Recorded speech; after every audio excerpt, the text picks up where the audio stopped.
Joined by the Browns tight end coach, Drew Petzing. And Drew, first of all, welcome back to Cleveland. How's it feel to be back in Berea now as the tight ends coach for the Cleveland Browns? Yeah, appreciate it. Thanks for having me. It's been great. It's been a really neat experience being back here, and my first time out here as technically an operations intern, doing a lot of the back end work, and now kind of taking on a bigger role in the offense and in the team. It's been a lot of fun.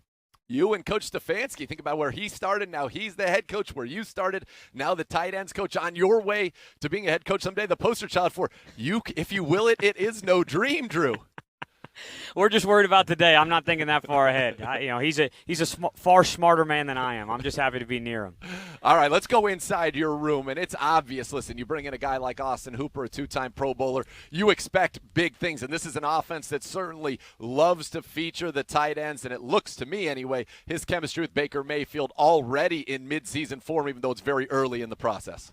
Yeah, they developed a great friendship, I think, throughout the process, and it definitely shows up on the field. I think they got a great feel for what the other one's thinking, what the other one's going to do, and it just allows us to be that much more dynamic on offense. You know, I got a chance to talk with Hoop yesterday, and he was obviously familiar with the concepts and the scheme in his time with Atlanta with Kyle, but he said, I'm still learning the verbiage. So I got to ask you as a coach, how can there be so many different languages in the National Football League for the same thing? Yeah, I don't know how that got created over time, but it is pretty amazing. I mean, even myself being in a couple different systems, and inevitably you're running the same type of plays and you're coaching the same type of technique, but we're all speaking different languages. So I completely get where he's coming from, and he's done a great job of picking it up.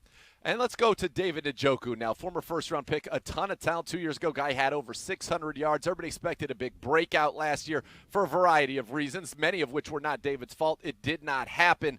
How has he been kind of coming in knowing Austin's here? And look, this is an offense that's going to feature two tight ends a lot of the time, if not maybe even the majority of the time. Yeah, he's been great. I mean, from the moment that we started working together virtually in the offseason and even through the summer, our conversations have been really positive.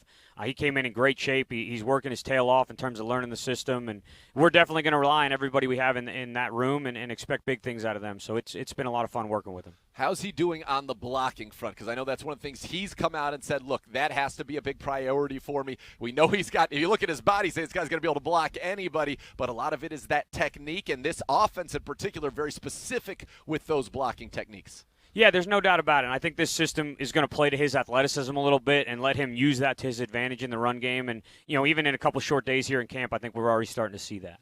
Are we seeing any good high jumping? He's a guy, national champion. Yeah, there's no doubt he can go up and get the ball. It's been impressive to watch.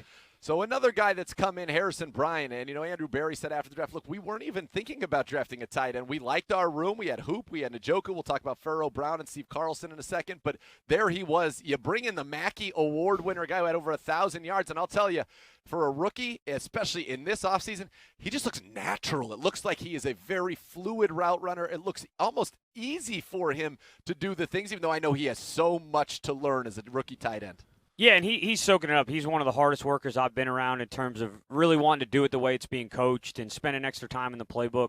And all the things that you saw on his college tape and throughout his career are definitely shown up here on the field. As you said, he's got a natural feel for playing the game, and he's been a lot of fun to coach.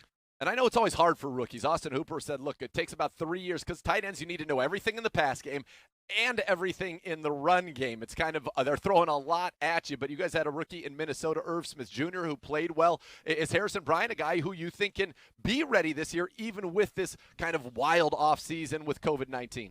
Yeah, I think he is. His approach to the game is pretty unique in how he's attacked it this offseason. And, one of the benefits of the virtual offseason was we did spend a lot more time on some of that X's and O's in virtual meetings, going through the playbook, watching as much tape as we could. And